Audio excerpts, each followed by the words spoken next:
had action in both the Senate and the House this week on some bills that we're interested in. So in the Senate, the big story was the North Carolina Farm Act of 2023. That is Senate Bill 582. That bill cleared the Judiciary and the Rules committees this week, and then it went across the Senate floor. There were some changes along the way. There was a floor amendment that removed a section that would have required a 25-foot buffer around designated trout streams, and it replaced it with a provision related to drilling irrigation wells.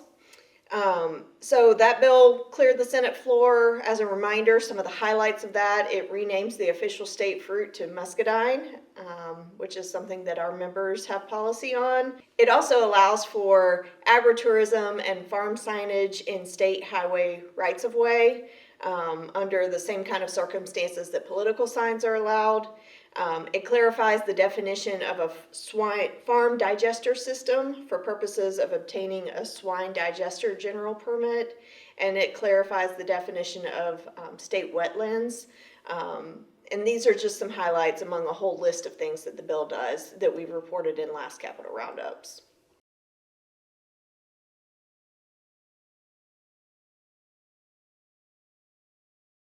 So in the House, it was also a busy week. We saw movement on House Bill 463, which is the North Carolina Farmland and Military Protection Act. That bill was amended and cleared the Rules Committee, and then it was amended again and passed the House floor with a vote of 114-0. Kind of a summary of the amendments that it went through along the way.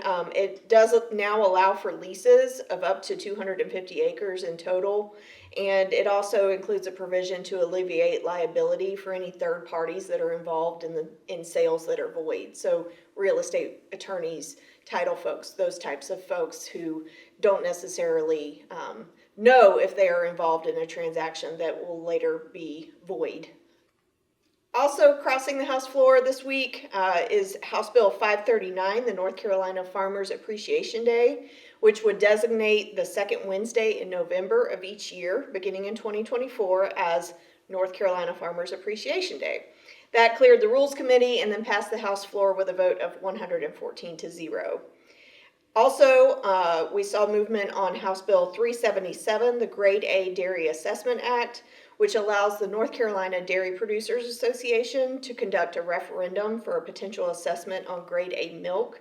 That would be used for dairy promotion within the state. That bill cleared Finance and Rules committees, and then it passed the House floor with a vote of 114-0. So all three of those bills obviously had unanimous support in the House. They'll go on to the Senate next, and we expect to see movement there as well.